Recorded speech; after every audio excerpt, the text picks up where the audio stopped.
Hey, what's up, everybody? Video 44 coming at you with another video. All right, so the score is 72-59. The Lakers are down big to the Sacramento Kings, and we're happy the score is as it is because we were down by 20 at one point in this game.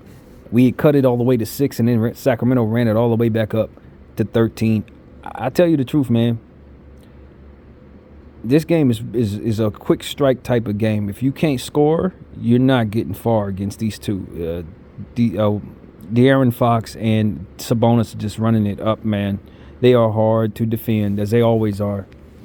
And tonight is no exception. I mean, De'Aaron Fox had a and one within the first 3 seconds of the basketball game. I kid you not. So that's how fast he's been striking. He's got already over 20 points at the half. Sabonis got 19 at the half.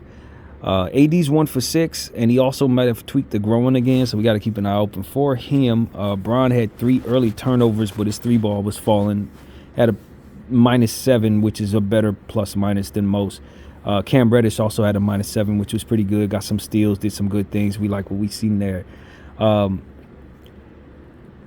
Austin Reeves is cold, but he is rebounding the ball and assisting well. 5 assists, 5 rebounds, so that's good. We just need the ball to fall. I want to see more Rui out there. He was having a pretty good start to the game. Coach only gave him 8 minutes in the first half. Hey, look, can I be honest with y'all? I'm not the greatest basketball player in the world or basketball mind. I really love the game and I watch it a lot. I'm going to sound like a hater, man, but I just feel like Taurean Prince, a lot of bad happens when he's on the floor. He did get a nice steal at the end of his tenure on the floor in the second quarter. Near the end, he picked up a really nice steal.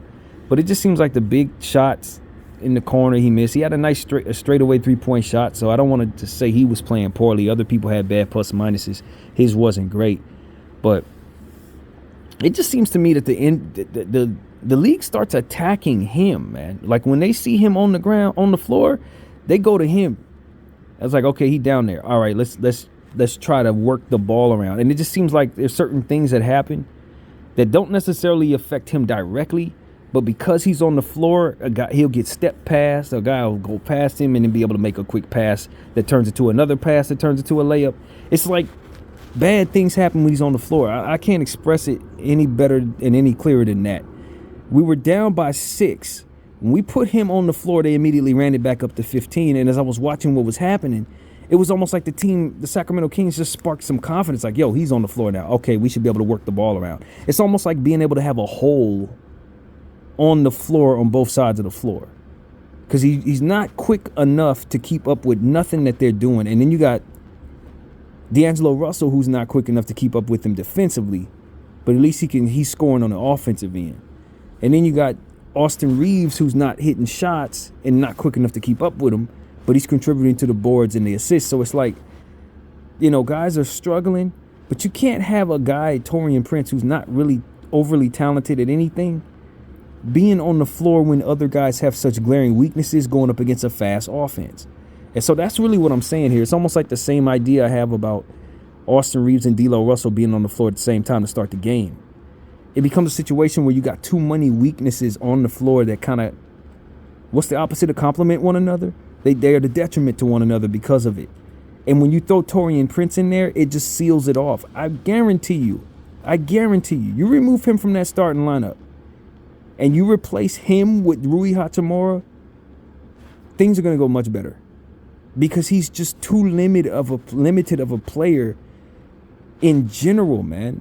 His handle ain't very good.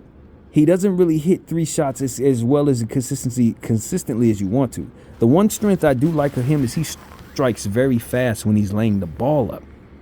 That's what I really like about him. But he's a good try-hard defender, but he's getting cooked by players that are just better than him. He ain't particularly fast, so when guys start dancing on him, he gets stepped past. And it's just little stuff like that that just contributes to your team being weak in one area. And because of it, teams are able to work the ball around just right to be able to take advantage of you when he's on the floor. And it's just something I've understood about him since he's been here. Now, when he's hitting his three-point shot, when he's got it going, that's a totally different story. Like I said, he can make plays to where if you're not a keen basketball mind, you're like, yeah, he's playing well and it's not his fault. But what you got to understand is when he's down there, it's almost like having a weak link. It's like, okay, we can just work it around. Eventually, you're going to work it around and find the hole because he's down there. And so maybe I'm tripping. Like I said, I'm not the greatest basketball mind. Maybe somebody can help me understand it. But the score didn't lie, man. We had cut that score all the way down to 6. And as soon as he got subbed in, that thing immediately shot back up to like 15 and 16 points, man. I'm cool. I don't want to call a guy a scrub because I honestly don't think he's a scrub. But when you have a bunch of players that can really, really go, he is the weakest link. Not necessarily because he's playing the worst. He's just the least talented of them all. That's what it really comes down to. So I don't want to turn this into a bash Taurean Prince video. Unfortunately, it looked like that's what I'm doing. Like I said, he didn't have the worst plus minus, but it wasn't good. But it's just something I noticed. Like when he gets on the floor, it's easier for the offense to work around him. And when you need him to hit big threes after, like, you work the ball around the offensive end and you get him the ball and he doesn't hit the shot. So it's like, what is he really contributing if his shot isn't falling?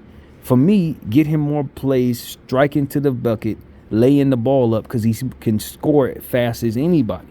But other than that, you study some of them plays he's down on that floor and tell me what I'm saying doesn't hold any credence. All they got to do is work the ball around enough and they're going to be able to find a way to attack us. And it's usually because he's on the floor just kind of being all right, trying hard, but just all right. And because he's all right, you can make things happen. And that's what I come to understand, man. We just got to remove him from that starting lineup and maybe from the rotation entirely if we got any sense. BDL 44, I thank you all for watching. I'm out.